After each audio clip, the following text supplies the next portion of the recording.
सुमन, जल्दी से खाना बना दो। बहुत ज़ोरों की भूख लगी है।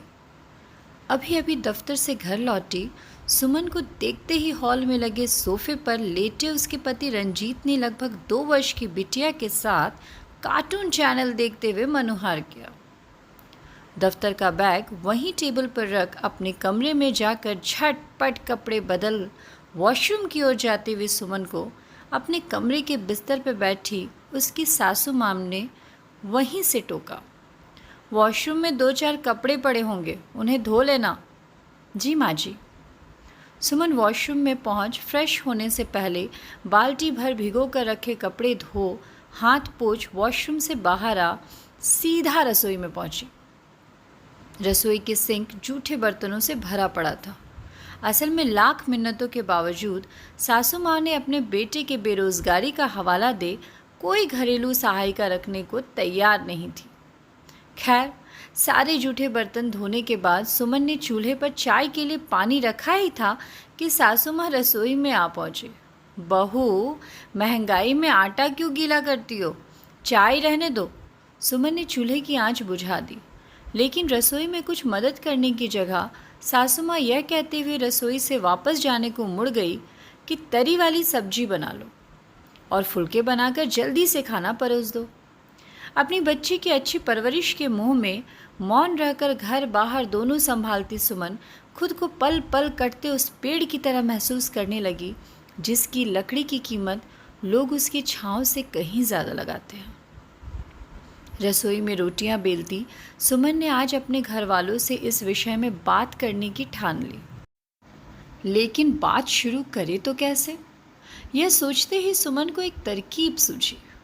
एक सहकारी बैंक में क्लर्क सुमन ने अपनी सास और पति को खाना परोसने के बाद अपनी बच्ची छुटकी को गोद में उठा अपने पति की ओर देखा। आज हेड ऑफिस से ट्रांसफ़र लेटर आया है मेरा। तबादला सतारा हो गया है। सतारा? यहाँ से 150 किलोमीटर दूर। उसके पति के हाथ का कौर हाथ में और मुंह का निवाला मुंह में ही रह गया। हाँ, लेकिन घबराने की कोई बात नहीं है। मेरी दीदी वहीं रहती है, मैं वहाँ उनके साथ ही रह लूँगी।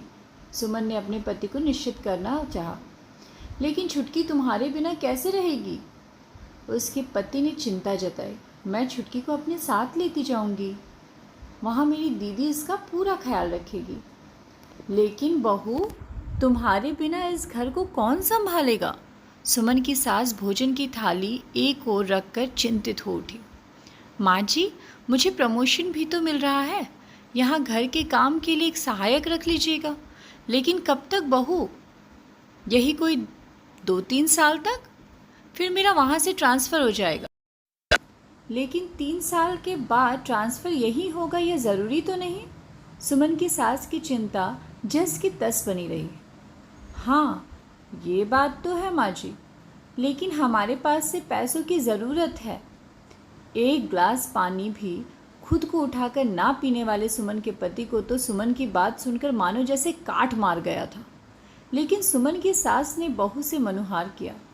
बहू, कुछ दिनों में रंजीत को भी कहीं ना कहीं नौकरी मिल ही जाएगी, तुम ट्रांसफ़र मत लो। लेकिन माँ जी, मुझसे घर बाहर दोनों को मिलाकर काम नहीं हो पाता है, मैं थक जाती हूँ। सुमन असल मुद्दे पर आई, लेकिन सास ने आगे बढ़कर उसका हाथ थाम लिया। मैं हूँ ना बहू, घर के हर काम में मैं तुम्हारी मदद कर दिया करूँगी। नहीं माँ जी, आपसे नहीं हो पाएगा। कैसी बातें कर रही हो बहू? तुम्हारे आने से पहले मैं ही तो पूरा घर संभालती थी। सुमन की सास ने अपनी बेटी की ओर देखा और सुमन के पति ने भी अपनी माँ की हाँ में हाँ मिलाया। माँ सही कह रही है सुमन, और मैं भी तो फ़िलहाल घर पर ही रहता हूँ, मैं भी मदद कर दिया करूँगा।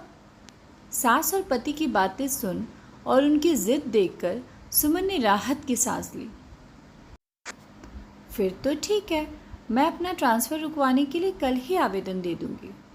अपनी सूझबूझ की बदौलत सुमन को असल मायने में अब वह घर अपना घर लगने लगा।